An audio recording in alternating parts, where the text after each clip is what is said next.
Welcome dear rockers, कैसे हैं दोस्तों आप सभी। तो आज हम लेकर आ चुके हैं 2013 में रिलीज हुई एक super feel good drama movie जिसका नाम है लाइक फादर लाइक सन। तो कहानी की शुरुआत में माइक और लीजा नाम के एक कपल को दिखाते हैं जो कि अपने बेटे किटो के स्कूल एडमिशन के लिए आए हुए हैं। एक छोटे से इंटरव्यू के बाद उनके बेटे किटो को स्कूल में दाखिला मिल जाता है। स्कूल का पहला दिन दोस्तों खेल कूद वगैरह में किटो के लिए बड़ा अच्छा जाता है। छुट्टी के बाद जब वो बाहर आता है तो माइक और लीजा उसका इंतजार कर रहे होते हैं। तो किटो बड़े मजे में आता है क्योंकि पहले दिन वो बड़ा खुश है, पेरेंट्स को बड़ी खुशी होती है और वो बड़े प्यार से उसे घर लेके जाते हैं। वैसे बता दूं दोस्तों, ये दोनों ही किटो पर अपनी जान देते हैं, इतना प्यार करते हैं उससे। अगले सीन में माइक ऑफिस जाता है। माइक एक्चुअली एक बड़ी रियल एस्टेट कंपनी में सीनियर पोजीशन पे है दोस्तों। एक बड़े अपार्टमेंट कंस्ट्रक्शन के सिलसिले में माइक बहुत बिजी होता है, कभी यहाँ से काम कभी वहां से काम, और काम के बाद वो थका हारा घर आता है। लेकिन फिर भी किटो को देखते ही जैसे उसकी सारी थकान मिट जाती है और वो किटो के साथ मस्त खेलने भी लग जाता है। बेटे के साथ मिलकर वो पियानो बजाता है और फिर कुकिंग में लीजा की मदद करता है, बिल्कुल एक हैप्पी फैमिली की तरह। लेकिन माइक का काम इतना ज्यादा होता है कि वो घर पर भी ऑफिस का काम करता है।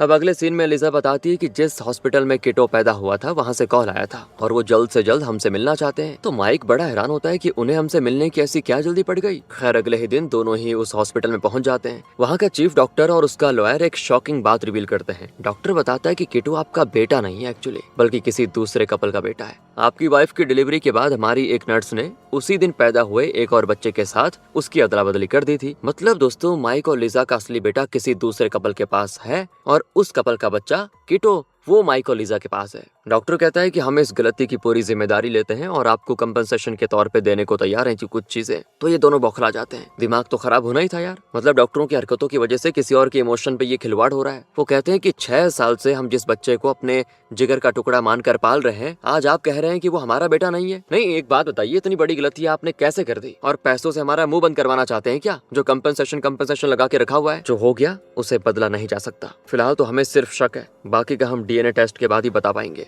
तो इस तरह गुस्से में वो दोनों बहुत बकते हैं वहाँ पे और फिर घर आ जाते हैं। किटो ने आज स्कूल ज्वाइन किया है, इसी खुशी को वो केक कट करके सेलिब्रेट करते हैं। लेकिन दोस्तों दोनों के मन में ना डॉक्टर की कही हुई वो बातें अभी भी चल रही होती हैं। अब उनको ये लगता है, क्योंकि दिमाग में तो बात बैठ गई है ना, कि किटो हमारा अपना जिगर का टुकड़ा नहीं है, किसी और का बच्चा है। आखिर डीएनए टेस्ट का जब रिपोर्ट आता है तो साफ पता चल जाता है किटो इनका बेटा नहीं है। हॉस्पिटल मैनेजमेंट इनकी परेशानी को कम करने की कोशिश तो करता है। वो कहते हैं कि आपका बेटा जिस कपल के पास पल रहा है, हमने उन्हें भी बुलाया, आप उनसे मिल लीजिए और फिर ही कोई फैसला ले पाएंगे। अब यहाँ पर माइक और लीजा की समझ में नहीं आता क्या करें। बहुत ही कंफ्यूजन में होते हैं दोनों। घर लौटकर भी उनको चैन नहीं आता। दोनों के बीच इस बात पे बहस भी शुरू हो जाती है। माइक कहता है मैंने तो पहले ही कहा था कि उस हॉस्पिटल में डिलीवरी नहीं करवाएंगे, पर तुम ही थी ना कि वहीं पे करवाना है, वहीं पे करवाना है। अब देखो हमारे बच्चे के साथ धोखा हो गया, हमारे साथ धोखा हो गया। लेकिन लीजा कहती है कि मेरी डिलीवरी के दिन तुम मेरे साथ होते ना तो ये नौबत नहीं आती, पर तुम्हें तो उस दिन भी काम करना था ना, और अब मुझे दोष दे रहे हो। लेकिन अब एक दूसरे को दोष दे के क्या ही फायदा, जो हो गया सो हो गया। अगले दिन दोस्तों इनका असली बेटा जिस कपल के घर पल रहा था वो दोनों भी इनसे मिलने हॉस्पिटल आते हैं। पति का नाम है जॉन और पत्नी का नाम माया। जॉन एक छोटा सा इलेक्ट्रिकल शॉप चलाता है, माया एक रेस्टोरेंट में काम करती है। और माइक की आमदनी के मुकाबले इनकी आमदनी कुछ नहीं है। लेकिन इनके 3 बच्चे हैं दोस्तों। पहले बच्चे की अदला बदली हुई थी, यानी कि इनका जो बड़ा बेटा होगा वही माइक और लीजा का असली बेटा है, क्योंकि ये कह देते हैं कि हमारा पहला बच्चा ही उस हॉस्पिटल में हुआ था। तो दोस्तों दोनों कपल्स फोटोज और वीडियोस के जरिए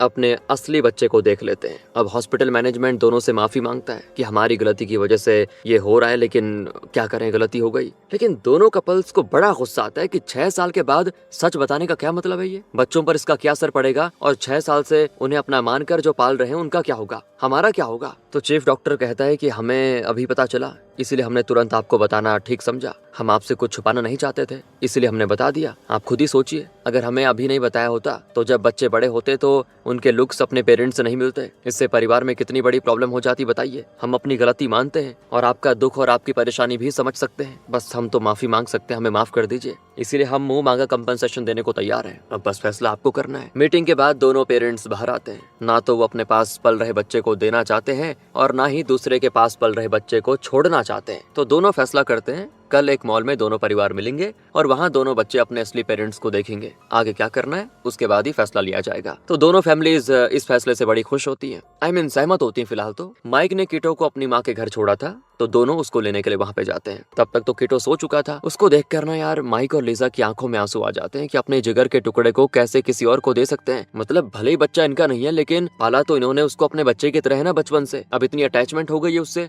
कि अपना वाला थोड़ा पराया लग सकता है। माइक की माँ लीजा को दिलासा दिलासा देती है कि बेटा मैं तुम्हारा दुख समझ सकती हूँ। एक और अपनी कोख से जन्मा बच्चा तो दूसरी ओर अपनी कोख में पला हुआ बच्चा जो कि 6 साल से है। बड़ी दुविधा है तुम्हारे लिए, मैं मान सकती हूँ, लेकिन किस्मत बदली तो नहीं जा सकती ना। हिम्मत से काम लो और अगला कदम सोच समझ कर उठाओ। अब सिचुएशन तो ऐसी हो गई है कि माइक का ऑफिस में काम भी करने में मन नहीं लगता। उसका बॉस उसकी सिचुएशन जानता है और कहता है कि देखो माइक, वो परिवार तुम्हारे मुकाबले जरा गरीब है और ऊपर से उनके 3 बच्चे हैं। तुम उनसे बात कर लो कि तुम कीटो के साथ उनके बड़े बेटे को भी पाल लोगे जो कि तुम्हारा अपना बच्चा है उसे। इस तरह तुम्हें कीटो से अलग भी नहीं होना पड़ेगा और तुम्हें तुम्हारा अपना बेटा भी मिल जाएगा। बदले में तुम उस कपल को एक अच्छी खासी रकम दे देना। लेकिन माइक सोच में पड़ जाता है कि पैसों के बदले में वो अपने बेटे को, अपने खून को मेरे हवाले कैसे करेंगे, क्योंकि उस फैमिली के लिए उनका बड़ा बेटा उनका अपना ही बेटा है। भले वो मेरी पत्नी की कोख से जन्मा है, लेकिन पाला तो उन्होंने ही है ना। जिस तरह हम कीटो के लिए फील कर रहे हैं उसी तरह वो भी मेरे बेटे के लिए फील कर रहे होंगे जिसको उन्होंने पाला। खैर, अगले दिन मॉल में दोनों परिवार मिलते हैं। वो अपने बच्चों को बताते हैं कि ये तुम्हारे अंकल आंटी है।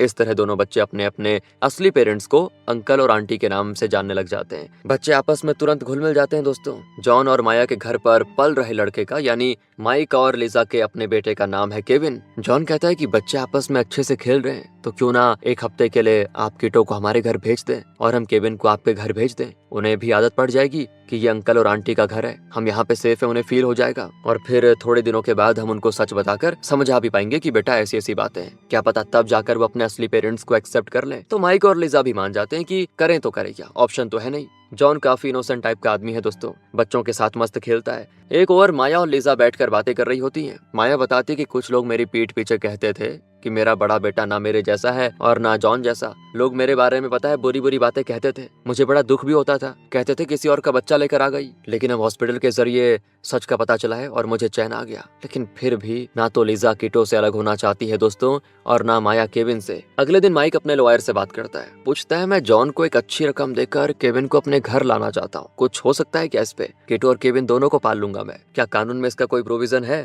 पर लॉयर कहता है कि कानून में इसकी कोई जगह नहीं है और मुझे नहीं लगता कि जॉन इसके लिए मानेगा भी। देखो तुम उसका बच्चा भी अपने पास रखना चाहते हो और तुम्हारा जो खुद का बच्चा है उसे भी अपना पास रखना चाहते हो, तो ये उसके लिए पॉसिबल नहीं है। फिर माइक कीटो को पियानो क्लास लेके जाता है जहाँ एक पियानो कंपटीशन के लिए उसे ट्रेनिंग दी जा रही है। उसको देखकर यार लिजा की आंखों में आंसू आ जाते हैं कि मैं इसे अपने से अलग कैसे कर पाऊंगी, कभी भी नहीं कर पाऊंगी। पियानो क्लास के बाद लिजा कीटो से कहती है कि तुम तो बढ़िया पियानो बजा रहे थे, क्या तुम्हें पियानो प्ले करना इतना अच्छा लगता है? पर वो कहता है कि ये तो मैं नहीं जानता मम्मी, लेकिन पापा कहते हैं कि मुझ में पियानो बजाने का टैलेंट है, इसीलिए उन्होंने मुझे पियानो क्लास भेजा है। दोनों घर आते हैं और कुछ देर में माइक भी काम के बाद घर आ जाता है। फिर वो कीटो के साथ खूब खेलता है और खेल खेल में वो बताता है कि बेटा एक बात बताऊं, कल हम केविन के घर जा रहे हैं, वही अंकल आंटी जिन्हें हम मॉल में मिले थे ना, याद है? उन्हीं के घर जा रहे हैं। वहाँ तुम उनके बच्चों के साथ खेल सकोगे बढ़िया तरीके से, बढ़िया है ना? और हमने सोचा है तुम वहाँ पर एक हफ्ता रहोगे और तुम्हारे बदले उनका बेटा केविन यहाँ हमारे साथ एक हफ्ता रहेगा, बड़ा मजा आएगा तुम्हें, एंजॉय करना। तो वो भी खेलते खेलते ओके कहता है, क्योंकि उसको थोड़ी पता है कि मेरे साथ फ्यूचर में क्या होगा। वो तो सोच रहा है चलो मजा आएगा दूसरे के घर में एक हफ्ता। फिर माइक कहता है कि असल में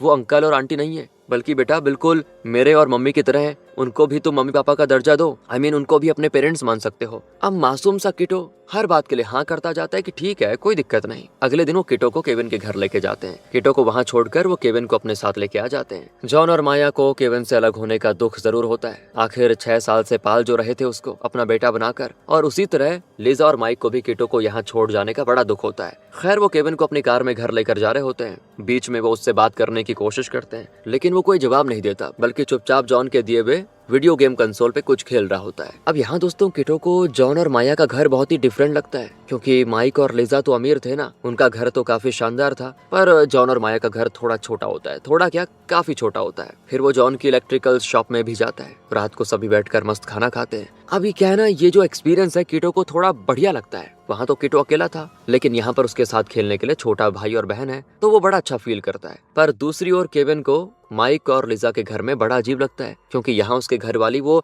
चहल पहल नहीं है और माइक और लिजा उसके साथ चुपचाप बैठकर खाते हैं। यहाँ पर वो अपने भाई बहन को बहुत ही मिस करता है। वहाँ जॉन तो बच्चों के टॉयज वगैरह रिपेयर कर देता है और सब बड़े मजे से खेलते हैं, लेकिन यहाँ केविन बोर हो जाता है यार, और वो एक हफ्ते के खत्म होने का बस इंतजार करता रहता है कि कब वापस जाऊंगा मैं। वो अक्सर लिजा से पूछता रहता है कि आज कौन सा दिन है, कब होगा एक हफ्ता पूरा, मुझे घर जाना है। कहता रहता है कि मुझे बस अपनी मम्मी को देखना है। अब जैसे तैसे दोस्तों एक हफ्ता बीत जाता है और अब लिजा कीटो को लेने के लिए जाती है। केविन को देखकर जॉन और माया और केविन के भाई बहन सभी बड़े खुश खुश होते हैं, पर किटो के हाथ में चोट लगी होती है। लिजा कहती बेटा क्या हो गया, कैसे लगी? वो बहुत ही कैजुअली कहता है मैं दूसरे बच्चों के साथ पार्क में खेल रहा था, बस गिर गया, नॉर्मल है। लेकिन लिजा घबरा जाती क्योंकि उसे किटो को पार्क में ले जाकर खिलाने की आदत ही नहीं थी। मतलब वो किटो को बहुत ही संभाल के रखती थी। खैर वो किटो को घर लेके आ जाती और पूछती कि बेटा ये एक हफ्ता कैसा गया तुम्हारा, तुम ठीक तो हो ना? किटो कहता है हाँ माँ, मुझे ना वहाँ बड़ा मजा आया, सच बता रहा हूँ। और वहीं दूसरी ओर जॉन के घर में केविन की बड़ी खातिरदारी होती है क्योंकि वो एक हफ्ते के बाद आया। अब यहाँ लिजा किटो की चोट पर कोई दवा लगाती है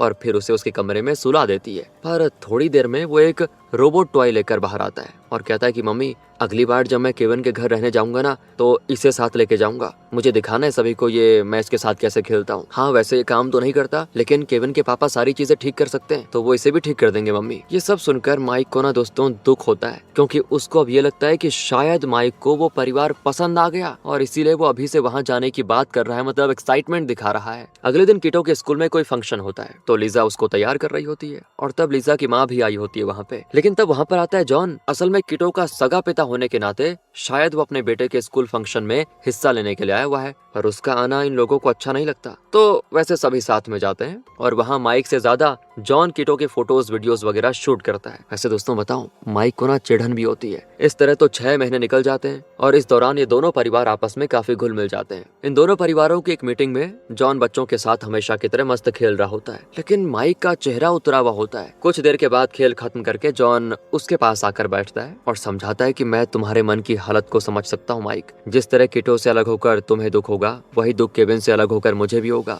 लेकिन हमारे परिवार की इन मीटिंग्स का फायदा उठाओ और किटो के साथ तुम ज्यादा वक्त बिताया करो क्योंकि मैं जानता हूँ कि तुम काम में बहुत ही बिजी रहते हो और किटो के साथ ज्यादा वक्त नहीं बिता पाते हो। देखो सिर्फ पैसे ही हमारी लाइफ को डिसाइड नहीं कर सकते, मेरी तरह बच्चों को वक्त दो, उनके साथ खेलो, तभी बच्चों को भी अपने पापा पर थोड़ा प्यार आएगा ना। लेकिन दोस्तों यहाँ पर उसका इस तरह से एडवाइस देना माइक को और गुस्सा दिलाता है। वो सोचता है ये कुछ ज्यादा नहीं बोल रहा ये जॉन। कुछ देर के बाद जब माइक निकलता है तो जॉन से कहता है कि मेरी बात का बुरा मत मानना, लेकिन मेरी आर्थिक स्थिति तुमसे बेहतर है, इसीलिए मैं किटो और केविन दोनों की अच्छी परवरिश कर पाऊंगा। मैं चाहता हूँ कि तुम्हारा बेटा किटो जो मेरे घर पर पल रहा था और मेरा बेटा केविन जो तुम्हारे घर में पला बड़ा हुआ है, दोनों की मैं खुद परवरिश करूं, उन्हें अच्छी लाइफ दूं और अच्छी शिक्षा दे पाऊं। तुम्हारे तो वैसे भी 3 बच्चे हैं, उनका खर्चा उठाने में तुम्हें तकलीफ होती होगी, इसीलिए क्या तुम केविन और किटो दोनों को मेरे पास रहने दोगे? अब यहाँ पर दोस्तों ऑब्वियसली यार जॉन और माया भड़क जाते हैं। ये तो हद हो गई यार। वो माइक पर बरस पड़ते हैं कि आपको क्या लगता है कि हम अपने बच्चों की परवरिश नहीं कर पाएंगे, या फिर आप ये सोच रहे हो कि आपके पास पैसा है तो आप कुछ भी खरीद लोगे, हमें खरीद लोगे, फीलिंग्स खरीद लोगे? अरे दूसरों की फीलिंग्स को समझने की जरा कोशिश करो, आप तो एकदम पागलों जैसी बातें कर रहे हो। पर लिजा माइक की तरफ से उनसे माफी मांगती है और माइक को वहां से लेके जाती है। अगले सीन में दोनों कपल्स कोर्ट में बुलाए जाते हैं। वहाँ माइक अपने किए के लिए जॉन से माफी भी मांगता है कि देखो मेरी बातों का बुरा मत मानना, मैं तो बस ऐसे बोल दिया। तो जॉन कहता है मैं दर्द तुम्हारा समझ सकता हूँ, उस दिन मैं भी थोड़ा भड़क गया था, उसके लिए मुझे भी माफ कर देना। सुनवाई शुरू होती है और वो नर्स कोर्ट में पेश की जाती है जिसने लिजा और माया की डिलीवरी के बाद उनके बच्चे को बदल दिया था। अब गलती में बदल दिया था लेकिन बदला था। तो वो सच बता देती है कि हाँ मैंने ही इनके बच्चों को अदला बदली करी थी। मेरा एक बेटा था और उसके पैदा होने के बाद मेरा पति मुझे छोड़कर चला गया। मैं बहुत गरीब हूँ और बड़ी मुश्किल से मैं अपने बेटे की परवरिश कर रही थी। मुझे अमीर लोगों से बड़ी चिढ़न थी। जब लिजा और माया के बच्चे हुए तो मुझे पता चला कि लिजा अमीर है और माया गरीब, इसीलिए मैंने फैसला किया कि एक अमीर बच्चे को गरीब के घर और गरीब के बच्चे को अमीर के घर में पलने का मौका मिले, और मैंने इनके बच्चे बदल डाले। उस वक्त मुझसे सही गलत सोचा नहीं गया। मैं जानती हूँ कि मैंने जो किया वो मेरा पागलपन था और उसके लिए मैं कोई भी सजा भुगतने को तैयार हूँ। लेकिन जापान में कानून दोस्तों कुछ इस तरह से है कि कुछ क्राइम्स एक्सपायर हो जाते हैं। मतलब यह है कि क्राइम हो जाने के कम से कम 5 या 6 साल के अंदर अगर गुनहगार पकड़ा नहीं गया और बाद में उसे कोर्ट में पेश कर भी दिया तो उसे सजा नहीं दी जा सकती। इसीलिए इस नर्स ने इतने साल बाद अपना गुनाह कबूल किया है और उसने अब ऐसा इसीलिए किया क्योंकि वो बहुत ही गिल्टी फील कर रही थी कि कहीं इस अदला बदली की वजह से दोनों बच्चों के परिवारों में कोई प्रॉब्लम ना आ जाए। यानी नर्स को उसके किए की सजा तो नहीं मिलेगी। ये दोनों कपल्स भी कुछ नहीं कर पाते। हॉस्पिटल की तरफ से इन्हें बस कंपनसेशन मिलेगा, उसके अलावा कुछ भी नहीं होने वाला। अब अगले सीन में माइक अपने सौतेले भाई के साथ अपने पिता को देखने जाता है। घर पे पापा की दूसरी वाइफ उनकी देखभाल करती है। पापा माइक से कहते हैं कि केस का क्या हुआ बेटा, क्या तुम अपने सगे बेटे को घर ले आए? तो माइक उन्हें सब कुछ सच बता देता है। पापा कहते हैं कि किटो तो अपने खून को पहचान गया शायद, इसीलिए वो उनके घर जाने की बात कर रहा था। तुम भी अपने सगे बेटे केविन के साथ वक्त बिताओ, उसे समझने की कोशिश करो, उसे भी तो लगे कि तुम ही उसके बाप हो, सगे बाप हो। अब बिल्कुल भी देरी मत करो और केविन को अपने घर ले आओ। और किटो को उसके पेरेंट्स यानी सगे पेरेंट्स के पास छोड़ आओ। माइक कहता है आप हमारी फीलिंग समझ नहीं सकते पापा। इतना कहकर वो चला जाता है। घर लौटता है अपने माइक। लिजा कहती पापा कैसे? तो माइक कहता है वो तो ठीक है। अब वो देखता है कि किटो ने फादर्स डे के लिए 2 फ्लावर्स बनाए हैं, क्योंकि स्कूल में उसे इस तरह का कोई क्राफ्ट बनाने को कहा गया था। तो माइक कहता है बेटा 2 क्यों बनाए फ्लावर्स? किटो कहता है 2 इसीलिए, एक आपके लिए और दूसरा केविन के पापा के लिए। आप ही ने तो कहा था कि उनको भी मैं मम्मी और पापा की तरह ट्रीट करूं, इसीलिए बस उसके पापा के लिए बना दिया। और यहाँ पर माइक का चेहरा एकदम से मुरझा जाता है, क्योंकि अब वो रियलाइज करता है कि किटो जॉन को भी अपना पापा मानने लगा है और ये सही भी है यार। लेकिन माइक इस बात को अभी तक एक्सेप्ट नहीं कर पाया। फिर एक हफ्ते के लिए किटो को जॉन और माया के घर छोड़ा जाता है और केविन माइक और लिजा के साथ रहने लग जाता है। माया अपने दोनों छोटे बच्चों को किटो के साथ छोड़कर काम के लिए निकल जाती है और किटो बड़े प्यार से अपने छोटे भाई और बहन की देखभाल करता है। खेलते खेलते वो रेस्टोरेंट पहुंच जाते हैं जहाँ पे माया काम करती है। तो माया उनको खाना देती है तो किटो खाना ले लेता है और अपने छोटे भाई का हाथ पकड़ लेता है और चुटकी को भी बड़े ध्यान से अपने साथ लेके जाता है। ये प्यारा सा दृश्य देखकर माया के अंदर जैसे खुशी की लहर दौड़ पड़ती है, क्योंकि केविन ने इनकी ऐसी देखभाल कभी की नहीं थी, पर किटो इनका इतना बढ़िया ख्याल रख रहा है तो कमाल है। शायद इसी को खून का रिश्ता कहते हैं। यही सोचकर माया इमोशनल हो जाती है। दोस्तों कुछ हफ्ते बीत जाते हैं। उस दिन किटो का पियानो कंपटीशन होता है। किटो ठीक ठाक बजाता है। उसके बाद एक लड़की किटो से बेहतर परफॉर्म करती है। खूब तालियां बजती हैं उसके लिए। किटो खुद लिजा से कहता है कि मम्मा वो लड़की सच में कितना अच्छा प्ले करती है। तो लिजा कहती बेटा तुमने भी तो अच्छा बजाया। लेकिन यहाँ पर माइक को जरा गुस्सा आ जाता है और वो किटो से कठोर आवाज में कहता है अगर तुम्हें लाइफ में कुछ कर दिखाना है ना तो दूसरों से बेहतर बनना पड़ेगा। आई बात समझ में? घर आने के बाद लिजा किटो को सुलाकर माइक को डांटती कि तुम किटो के साथ इतनी सख्ती से क्यों बात कर रहे थे? क्या हो गया? अरे तुमने कभी उससे पूछा तक नहीं है कि उसको पियानो प्ले करना अच्छा लगता भी कि नहीं? तुम एक पियानो प्लेयर बनना चाहते थे ना, लेकिन बन नहीं पाए और इसीलिए तुम अपने सपने किटो पर थोपने की कोशिश कर रहे थे। अपने सपने उसके जरिए पूरा करने की ठान रखी है ना तुमने। अरे उसकी मर्जी क्या है, इससे तुम्हें कोई फर्क नहीं पड़ता ना। और पिछले कुछ हफ्तों से मैं नोटिस कर रही हूँ कि तुम किटो पे सख्ती दिखाते हुए उसके साथ अलग बिहेव कर रहे हो, क्योंकि इसीलिए ना उसे जॉन का परिवार पसंद आ गया। देखो ये गलत है। मैं नहीं जानती कि तुम्हारे दिमाग में क्या चल रहा है, लेकिन किटो हमारा बच्चा है। उसने किसी की भी कोख से जन्म क्यों न लिया हो, लेकिन आखिर तक वो मेरा बेटा रहेगा, केविन नहीं। इनकी सारी बातें किटो अपने कमरे में लेटे हुए सुन रहा होता है। वो सोया नहीं था। अगले दिन माइक ऑफिस नहीं जाता बल्कि पार्क में किटो के साथ बहुत देर खेलता है। कैमरा से फोटोज क्लिक करता है किटो की। उस रात दोनों कपल्स फैसला करते हैं कि अब किटो हमेशा के लिए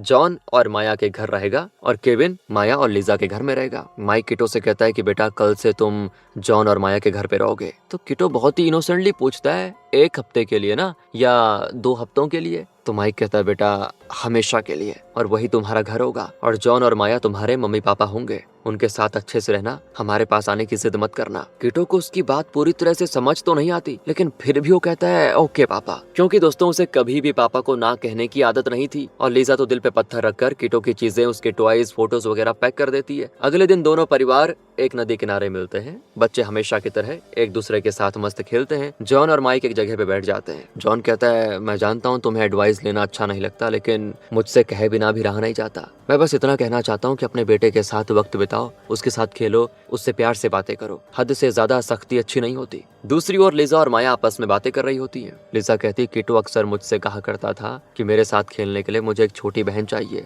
लेकिन वो बहुत ही लकी है क्योंकि अब उसको छोटी बहन नहीं बल्कि एक छोटा भाई भी मिलने जा रहा है। मुझे लगता है तुम सब के साथ वो बड़ा खुश रहेगा, लेकिन उसके बिना मेरा क्या होगा पता नहीं, लेकिन मैं सह लूंगी, चलो ठीक है। अब यहाँ पर माया उसको हिम्मत देती है और कहती है तुमने किटो को जितना प्यार दिया उतना प्यार केविन को भी देना। फिर दोनों परिवार अलग अलग खड़े होकर फोटोज खिंचवा लेते हैं, जिसके बाद किटो जॉन और माया के साथ और केविन माइक और लिजा के साथ चला जाता है। अब माइक केविन को अपने हिसाब से और यहाँ के माहौल के हिसाब से बदलने की कोशिश करता है। कहता है कि बेटा अब से हम तुम्हारे पेरेंट्स हैं, इस घर के तौर तरीके इस तरह हैं। समझा देता है पूरी तरह उसको और कहता है कि अब तुम उस घर में वापस नहीं जा सकते। पर केविन बार बार एक ही सवाल कहता है कि क्यों नहीं जा सकता मैं। माइक आगे कहता है कि सुनो, यहाँ दीवार पर ड्राइंग नहीं कर सकते। तो वो पूछता है क्यों? मैं तो कर सकता हूँ। इस तरह वो काफी मस्ती वाले मूड में होता है, जबकि माइक का मूड अच्छा नहीं होता, लेकिन फिर भी माइक सब्र से काम लेने का फैसला करता है। वहीं दोस्तों किटो अपने पेरेंट्स से दूर होकर उदास रहता है बैठा हुआ, और माया बड़े प्यार से कहती है बेटा वहाँ क्या कर रहा है, इधर आ मेरा लाडला बेटा। वो उसे गुदगुदी करके हंसाती है, उसे खुश रखने की पूरी कोशिश करती है। और यहाँ केविन अपने परिवार को बहुत ही मिस करता है, काफी बोर फील करता है यार। वो अपने मम्मी पापा की ड्राइंग्स बना के रखता है, तो माइक उसे बार बार वार्न करता है कि ये सब मत करो मत करो। लगभग दोस्तों यहाँ पर कंडीशन ये हो गई थी कि केविन माइक से बड़ा डर रहा होता है। लाइक एक टीचर होता है ना, बड़ा सख्त सा कि ऐसा मत करो वैसा मत करो, उसी तरह माइक बिहेव कर रहा होता है केविन के साथ। कभी कभी वो किटो के पियानो के साथ छेड़ करता है तो माइक उसको मना करता है कि मत छेड़ो, लेकिन वो एक नहीं सुनता माइक की, और एक पॉइंट पर माइक गुस्से में उसे डांट देता है। वो बेचारा चुपचाप चला जाता है वहां से। माइक और लिजा किटो को बहुत ही मिस करते हैं। केविन का एक टॉय कार खराब हो जाता है दोस्तों, क्योंकि वहां तो अब उसके पापा थे जो टॉयज को ठीक कर देते थे, तो वो सोचता है माइक भी ठीक कर देगा और कहता है मेरा टॉय खराब हो गया, ठीक कर दीजिए। तो माइक कहता है इसको ठीक नहीं किया जा सकता बेटा, मैं तुम्हें नया ला दूंगा। लेकिन केविन उसे वापस लेकर कहता है मैं इसे अपने घर लेके जाऊंगा और वहां मेरे पापा इसको ठीक करेंगे। तो इस पर माइक चिढ़कर उसकी कार ले लेता है और उसे खुद ठीक करने की कोशिश करता है दोस्तों। बहुत देर के बाद भी जब बात नहीं बनती तो वो थक कर सो जाता है, और जब उसकी आंख खुलती है तो उसका हाथ उस क्राफ्ट फ्लावर पे पड़ता है जो कि किटो ने बनाया था, पर वो टूट चुका होता है। उसको देखकर माइक को फिर से किटो की याद आ जाती है। इसी बीच माइक का लॉयर उसे बुलाता है और उसे हॉस्पिटल की तरफ से दिया गया कंपनसेशन का चेक देता है। इसके अलावा वो नर्स जिसने बच्चों को बदला था, उसने अपनी गलती का प्रायश्चित करने के लिए अपनी जमा पूंजी को 2 हिस्से कर दिए, माइक और जॉन को दे दिए। लेकिन माइक को पैसे नहीं चाहिए क्योंकि उसके पास पैसों की तो कमी है नहीं। ऊपर से वो नर्स बड़ी गरीब है और अपने बेटे की परवरिश बड़ी मुश्किल से कर रही है, इसीलिए माइक वो पैसे उसे लौटाने जाता है। तो माइक को देखकर नर्स को बड़ी शर्म आती है, झुक जाता है उसका सर और वो माइक की आंखों में नहीं देख पाती। बहुत ही शर्मिंदा होती है वो। माइक उसे पैसे लौटाते हुए कहता है कि मुझे इसकी जरूरत नहीं है, आप रख लीजिए, और वो भी डरी सहमी पैसे ले लेती है। तब नर्स का बेटा बाहर निकलता है और माइक को घूरने लगता है। उसे लगा था कि उसकी माँ को कोई परेशान कर रहा है, इसीलिए वो माँ के बचाव में वहां पर आ गया। लेकिन माइक उसे कुछ नहीं कहता, बस उसके कंधे पे थपथपाकर वहां से चला जाता है। सच बताऊं तो यार माइक किटो को ना हर बार मिस कर रहा है, लेकिन केविन तो उसका सगा बेटा है ना, और यही सच्चाई भी है। इसीलिए वो केविन के साथ क्लोज होने का फैसला करता है ताकि उसे माइक के साथ अपनापन महसूस हो। दूसरी ओर केविन अपार्टमेंट की खिड़की से नीचे देखता है कि एक पिता अपने बच्चे के साथ पतंग उड़ाकर खेल रहा है। देखकर केविन को अपने पापा, माँ और भाई बहन की याद आ जाती है। वो लिजा को बिना बताए ट्रेन से वापस जॉन और माया के घर चला जाता है, क्योंकि उसी को वो अपना घर मानता है। इसी बीच जहाँ केविन को घर पर ना पाकर लिजा घबरा जाती है, हर तरफ उसे ढूंढती है। फिर वो जॉन के घर कॉल करती है तो पता चलता है केविन वहाँ पे सेफ है। माइक अब उसको ले जाने के लिए जॉन के घर जाता है और बाहर माइक की आवाज को सुनकर किटो छुप जाता है। किटो को दोस्तों माइक से नाराजगी है कि उसने कितनी आसानी से मुझे यहाँ छोड़ दिया, इसीलिए वो गुस्सा है और माइक को देखना तक नहीं चाहता। जॉन और माया माइक से कहते हैं कि केविन के साथ हम कभी सख्ती नहीं दिखाते थे, शायद इसीलिए वो आपके घर में एडजस्ट नहीं कर पा रहा है। एक काम करिए, कुछ दिन उसको यहीं पे रहने दीजिए, ठीक हो जाएगा वो, फिर हम खुद उसे आपके पास लेकर आ जाएंगे। पर माइक जिद करके उसे तुरंत अपने साथ लेकर चला जाता है, और यहाँ रास्ते में ही माइक फैसला करता है कि मुझे खुद को बदलना होगा अपने बेटे के लिए, वरना मेरा बेटा केविन मुझसे दूर हो जाएगा। कुछ देर के बाद दिखाते हैं कि अब माइक और लिजा मिलकर केविन के साथ खूब मस्ती करते हैं। उसकी उम्र के हिसाब से उसके साथ ही दोनों भी बच्चे बनकर खेलने लग जाते हैं। केविन और उनके बीच बहुत ही अच्छी बॉन्डिंग हो जाती है। एक दिन रात को तीनों लेटे होते हैं और तब माइक पूछता है कि बेटा तुम लाइफ में क्या बनना चाहते हो? अगर भगवान से कुछ मांगने का तुम्हें कभी मौका मिले तो क्या मांगोगे? वो कहता है कि मेरा एक ही विषय, मैं अपने घर वापस जाना चाहता हूँ, अपने माँ बाप के पास, भाई बहन के पास, सबके साथ रहना चाहता हूँ। मतलब दोस्तों उसने अपने दिल की बात साफ साफ कह दी। सुनकर लिजा और माइक के दिल में जो दुख आ जाता है ना, क्या बोले यार उसके लिए। वो बाहर जाकर रोने लग जाती है, खासकर लिजा, और माइक फिर उसको दिलासा देने की कोशिश करता है। असल में क्या है ना, ये दोनों किटो को भुला नहीं पाए हैं। दोनों ही अपने चेहरों पे नकली खुशी का मुखौटा पहनकर केविन के साथ हंस खेल रहे हैं। लेकिन अब लिजा और बर्दाश्त नहीं कर पाती और कहती है मुझे अपना बेटा किटो चाहिए, कैसे भी करके मुझे बेटा चाहिए, मेरा बेटा वही है। माइक भी बड़ा दुखी होता है और वो कैसे भी करके किटो को यहाँ लेकर आना चाहता है। किटो ने कैमरा में जो फोटोज लिए थे उन्हें माइक देखने लग जाता है। असल में किटो ने माइक की कई फोटोज खींची थी जब माइक काम कर रहा था या फिर सो रहा था। ऐसे कई मौकों पर माइक को बिना बताए किटो ने उसकी फोटोज क्लिक करके रखी थी, और माइक रियलाइज करता है कि किटो मुझसे कितना प्यार करता था यार। यही सोचकर माइक की आंखें भर आती है। अब वो समझ जाता है कि जब वो केविन को लेने जॉन के घर गया तो उसकी आवाज सुनकर किटो गुस्से में ही अंदर छुप गया था। वो माइक से इसीलिए गुस्सा था कि उसने किटो को किसी और के घर क्यों छोड़ दिया। माइक तो अब केविन को लेकर जॉन के घर जाता है और केविन को देखकर वो लोग बड़े खुश होते हैं। ये दोनों किटो से बात करने जाते हैं, लेकिन किटो उनको देखकर दूर भागता है। माइक उसके पीछे पीछे भागता है। किटो कहता है कि मुझसे प्लीज आप बात मत कीजिए, मुझे छोड़कर तो चले गए थे ना आप। तो माइक उसके पीछे जाता है और कहता है कि सॉरी बेटा, पापा को माफ कर दो ना, अब मैं तुम्हें छोड़कर कभी नहीं जाऊंगा और ना ही तुम्हें किसी और के पास भेजूंगा। अगर तुम्हें पियानो बजाना पसंद नहीं है तो मैं तुम्हें पियानो क्लास भी नहीं भेजूंगा। तुम्हारे साथ ज्यादा टाइम बिताऊंगा, हमेशा काम के पीछे नहीं भागूंगा, हमेशा तुम्हारे साथ रहूंगा, तुम्हारे लिए कुछ भी करूंगा। पर किटो बिना पीछे मुड़े चलता जाता है और माइक उसके आगे जाकर फिर खड़ा हो जाता है और इतनी छोटी उम्र में उसके चेहरे पे इतना गुस्सा देखकर माइक को हंसी आ जाती है। वो किटो को गले लगा लेता है यार। ये मोमेंट बड़ा इमोशनल होता है दोस्तों, और बहुत इमोशनल होकर वो कहता है कि बेटा आखिरी बार अपने पापा को माफ कर दो, आइंदा मैं ऐसी गलती फिर कभी नहीं करूंगा। किटो का गुस्सा थोड़ा कम हो जाता है और जल्द ही वो माइक के साथ हंसकर बातें करने लग जाता है। और यहाँ पर माइक, लिजा, जॉन और माया एक बात तो रियलाइज कर लेते हैं कि ना माइक और लिजा किटो से दूर रह सकते हैं और ना ही जॉन और माया केविन से। तो फिर इस प्रॉब्लम का सोल्यूशन क्या होगा, इसका फैसला करने के लिए वो जॉन के इलेक्ट्रिकल शॉप में बैठकर डिस्कस करने लग जाते हैं। और इसी के साथ दोस्तों ये कहानी खत्म होती है। अब क्या ही डिस्कस करेंगे यार, जिस बच्चे को पाल रहे हो उसी को रख लो, खत्म यार कहानी, है ना। सबसे बढ़िया, क्योंकि अटैचमेंट हो जाती है यार। बाकी अगर आपको स्टोरी अच्छी लगी हो, प्यारी सी लगी हो तो लाइक करें, शेयर करें। बाकी मिलते हैं अगली वीडियो में। ध्यान रखेगा अपना and finally thanks for watching.